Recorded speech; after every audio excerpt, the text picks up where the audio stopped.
আজি আমাৰ চিৰাং জিলাৰ বাসুগাঁও প্ৰাংগণত মাছমজিয়াত নগৰ সমিতিৰ আণ্ডাৰত আমি বাসুগাঁও চহৰ এই চহৰৰ মাজতে শতিকা পুৰণি আমাৰ শিৱ মন্দিৰ এই শিৱ মন্দিৰত আজি শিৱ চতুৰ্দশী উপলক্ষে আমি 4 দিনীয়া বৰ্ণাঢ্য কাৰ্যসূচীৰে আমি উদযাপন কৰিবলৈ ওলাইছোঁ তথা আজি আমাৰ 2 দিন পাৰ হৈ গ'ল আজি তৃতীয় দিন মানে আজি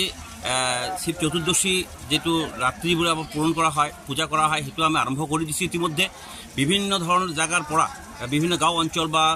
চহৰৰ পৰা ইয়াত আহি আছে ভক্তবৃন্দসকল পূজা অৰ্চনা কৰাৰ কাৰণে ইয়াৰ লগতে সংগতি ৰাখি আমি বিশ্ব শান্তি তথা জাগাৰ লগতে সমগ্ৰ ভাৰতবৰ্ষৰ তথা বিশ্বৰ লগত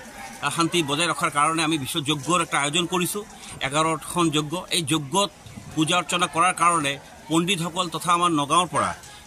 গহপুৰৰ পৰা যেটো গুৰুকুল টোল এই টোলৰ পৰা আমি ইয়াত পণ্ডিতসকলক নিমন্ত্ৰণ কৰি মাতি আনিছোঁ তেখেতসকলে ইয়াত আহিছে অতি ধুমধামেৰে অতি আলোড়নেৰে আমি ইয়াত যজ্ঞ আমাৰ পৰিচালনা হৈ আছে আৰু ইয়াত বিভিন্ন ধৰণৰ ভক্তবৃন্দ আহি সকলোৰে শান্তি কামনা কৰাৰ কাৰণে নিজৰ লগত শান্তি কামনা কৰাৰ কাৰণে ইয়াত পূজা অৰ্চনা কৰি আছে আমি ইয়াত যিমান আমাৰ ভক্ত কমিটিৰ সদস্যসকল আছে এই বা ভলেণ্টিয়াৰসকল আছে তেওঁলোকে বহুত কষ্ট কৰি নিজৰ মানে মূল্যৱান সময় ব্যয় কৰি হলেও এই পূজা অৰ্চনা কৰাৰ কাৰণে ব্ৰতী হৈছে আৰু আমি হৈছোঁ যে যিয়ে নহওক অহাকালি এই